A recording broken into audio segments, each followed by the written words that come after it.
आज आप सभी मीडिया के मित्रों को हम लोगों ने मतगणना की जो हम तैयारियां कर रहे हैं उसके बारे में विस्तार से डिटेल देने के लिए बुलाया था।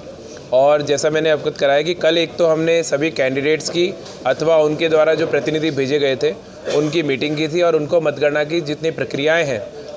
भारत निर्वाचन आयोग की उससे अवगत करा दिया है। इस बार काउंटिंग प्रोसीजर में जो भी चेंजेस किए गए हैं उसके बारे में भी हमने उन्हें मौखिक रूप से अवगत कराया है, प्रशिक्षण भी दे दिया है और लिखित रूप से भी अवगत करा दिया है। आप सभी जो मीडिया के मित्र हैं, आप भी हमारी इस व्यवस्था का बहुत महत्वपूर्ण अंग है और आप लोगों को भी जानकारी रहे, तो इसलिए हम लोगों ने आज ये प्रेस वार्ता आयोजित की थी। और जैसा हमने बताया, सुरक्षा व्यवस्था हमारी 3 लेयर में रहेगी और पूर्वांचल विश्वविद्यालय हमारा काउंटिंग सेंटर होगा। वहाँ पे हम लोगों ने एक मीडिया सेंटर बनाया है हमारे सभी मीडिया के मित्रों के लिए, जो अब जहाँ तक उनका मोबाइल अलाउड रहेगा उनको वाईफाई की सुविधा हम लोग देंगे ताकि उनको लगातार हम लोग अपडेट देते रहें। पार्किंग की व्यवस्था हम लोगों ने विश्वविद्यालय के बाहर चौकी के सामने वाले ग्राउंड में की है, जहाँ पे समस्त लोगों की पार्किंग की जाएगी और सभी लोगों को हम लोग पासेस इशू करेंगे, जितना चाहे हमारे जो काउंटिंग कार्मिक हैं और जो काउंटिंग के लिए एजेंट्स आ रहे हैं प्रत्याशी की तरफ से, मीडिया के हमारे लोग आ रहे हैं अथवा हमारे जो अन्य सरकारी व्यवस्थाओं में लगे हुए अधिकारी कर्मचारी आ रहे हैं, तो उन सब के लिए हमने पासेस इशू करने की व्यवस्था की है ताकि पुलिस को चेकिंग करने में कहीं कोई इशू ना हो और प्रॉपर तरीके से फ्रिस्किंग और वेरिफिकेशन होने के बाद ही काउंटिंग स्थल पे किसी व्यक्ति को हम लोग जाने की अनुमति देंगे। पोस्टल बैलेट भी हमारे उस दिन काउंट होंगे, जो 4 तारीख को सुबह ट्रेजरी से पुलिस की उपस्थिति में और हमारे नोडल ऑफिसर जो CRO हैं उनकी उपस्थिति में यहाँ से काउंटिंग स्थल तक जाएंगे, तो वो भी इसके बारे में विस्तार से मैंने बताया है। और इसके अतिरिक्त अभी जो आज हमारी ट्रेनिंग चल रही है और 3 तारीख को एक हमारी ट्रेनिंग चलेगी, उसमें ट्रेनिंग EVMs भी ट्रेनिंग सेंटर जो हमारा यहाँ पे जिला पंचायत प्रेक्षागृह रहेगा 3 तारीख को, तो वहाँ पे हम लोग लेकर जाएंगे। उसके बारे में भी हमने प्रत्याशी को लिखित रूप से भी सूचना दे दी है। उनकी उपस्थिति में ही हम लोग वेयर हाउस खुलवाते हैं कलेक्टेड वाला और यहाँ से प्रशिक्षण के लिए EVMs को लेकर जाते हैं, ताकि किसी प्रकार की, आप सबको इसलिए बता रहे हैं ताकि भ्रांति ना रहे इन सब चीज़ों को लेकर। और इसके अतिरिक्त काउंटिंग प्रोसीजर के बारे में भी हमने बहुत विस्तार से बताया है। जैसे जौनपुर लोकसभा है, उसकी 5 विधानसभाएँ हैं, उनकी काउंटिंग अलग से होगी और मछली शहर की 4 विधानसभाओं की काउंटिंग पूर्वांचल विश्वविद्यालय में होगी।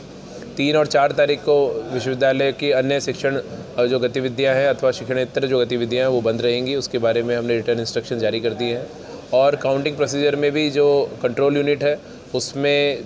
4 प्रकार की कंडीशंस हैं, जिसके बारे में मैंने आप लोगों को बताया है कि अगर कंट्रोल यूनिट से रिज़ल्ट डिस्प्ले नहीं होता तो पहले उसको ARO इंजीनियर से वेरीफाई कराएंगे। अगर वो चालू जाती है तो तुरंत उसका रिज़ल्ट निकाल के गणना शीट में अंकन हमारे काउंटिंग सुपरवाइज़र कर देंगे। अगर फिर भी इंजीनियर ठीक नहीं कर पाते हैं तो ऐसी मशीन को ARO अपने पास रख लेंगे और जब सारे राउंड क्लियर हो जाएंगे उसके बाद में ऐसी मशीन की VVPAT का उसमें मैंडेटरी काउंटिंग की जाएगी, पर्ची से काउंटिंग उसकी होगी और वो आवश्यक है, मैंडेटरी है। दूसरी कंडीशन बन सकती है कि जो 17C फॉर्म होता है, जो अकाउंट ऑफ वोट होता है, जो पीठासीन अधिकारी ने भरा है पोल डे वाले दिन, और जो कंट्रोल यूनिट है उसके अगर मतों में अंतर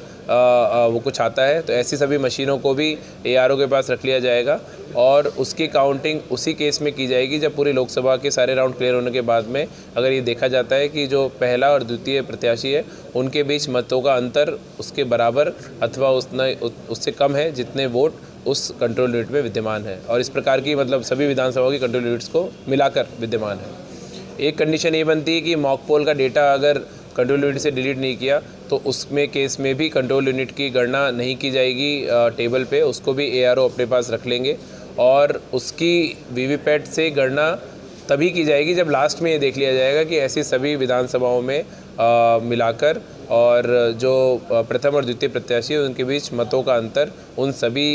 ऐसी CUs के अंदर जितने वोट हैं उसके बराबर अथवा उससे कम है। तो ये 3 प्रकार की कंडीशंस इसमें रखी गई हैं। तो ऐसी सभी जो मैंने बताया 2 प्रकार की जो CU है उनका तभी काउंटिंग की जाएगी VVPAT से जब प्रत्याशी पहला और दूसरा उनके मतों का अंतर उनमें विद्यमान मतों के बराबर अथवा उससे कम होगा।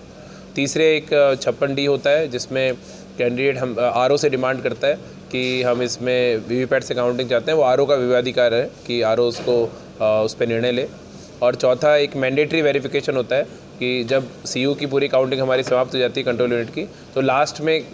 हर विधानसभा में 5-5 CU का जो नंबर था उससे VVPAT की जो स्लिप्स हैं उनका मिलान किया जाता है तो वो मैंडेटरी वेरिफिकेशन है, वो लास्ट में किया जाएगा जब पूरा मतगणना हमारी समाप्त हो। उम्मीदवारों को भी बता दिया, जिसके बारे में हमने मीडिया को भी बता दिया, और प्रेस नोट के माध्यम से हम आप सभी मीडिया के मित्रों को और पब्लिक को भी इसको जारी कर रहे हैं ताकि कहीं किसी प्रकार के भ्रम की स्थिति ना रहे।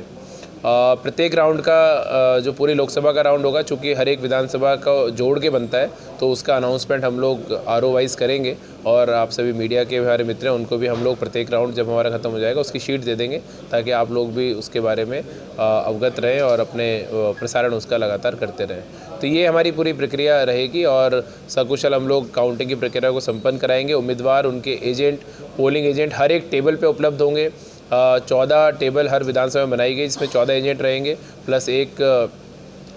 पोलिंग एजेंट और रहेगा जो कंप्यूटर पे हम लोग टैबुलेशन करते हैं उसको देखेगा। इसके अतिरिक्त पोस्टल बैलेट पे 12 टेबल लगाई गई है एक लोकसभा में, उस पे 12 काउंटिंग एजेंट रहेंगे, और इसके अतिरिक्त ईटीपी भी हमारा स्कैनिंग होता है, जो सर्विस वोटर्स आते हैं उनका, उस पे एक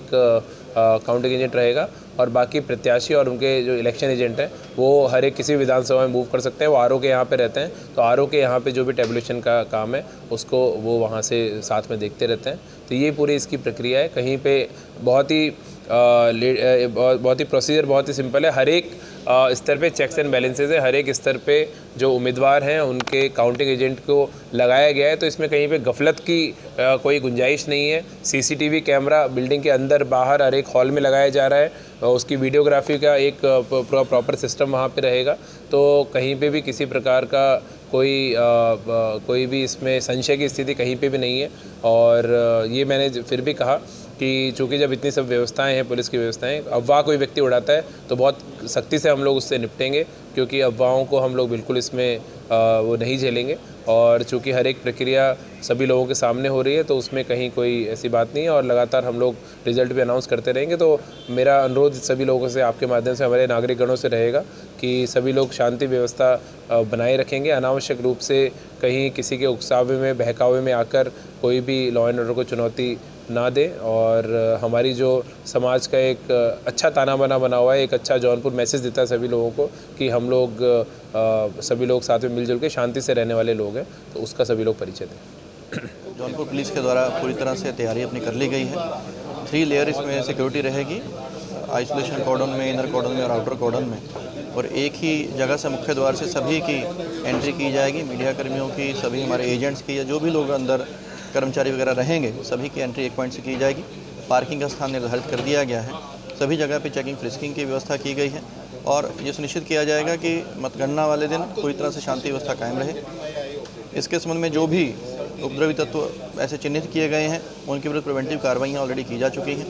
पूरी तरह से सतर्क रूप से दृष्टि रखी जा रही है, और जैसा कि मैंने कहा कि सुनिश्चित किया जाएगा पूरी तरह से शांतिपूर्ण माहौल में मतगणना को संपूर्ण कराया जाए। सर, मतगणना के बाद ही पुलिस की ज़्यादा ज़रूरत पड़ती है, जब रिजल्ट आ जाते हैं तब खासकर गांव में तनाव फैल जाता है या कुछ? देखिए, मतगणना के संबंध में जो भी पहलू हो सकते हैं, अलग अलग पहलुओं पर विचार करके ऑलरेडी प्रिपरेशन की जा चुकी है। जैसा मैंने बताया कि गाँव में से व्यक्तियों को इलेक्शन के दौरान चिन्हित किया गया है, जिनके द्वारा किसी प्रकार का कोई विवाद किया जा सकता है, उनके विरुद्ध चाहे पाबंदी की कार्रवाई हो, चाहे गुंडा एक्ट के अंतर्गत एक्सटर्नमेंट की कार्रवाई हो, तो सभी कार्रवाइयों को ऑलरेडी किया जा चुका है। इस समय पुलिस पूरे एक गांव मोहल्ले के हिसाब से पूरी तरह से मुस्तैद और तैनात है, और ये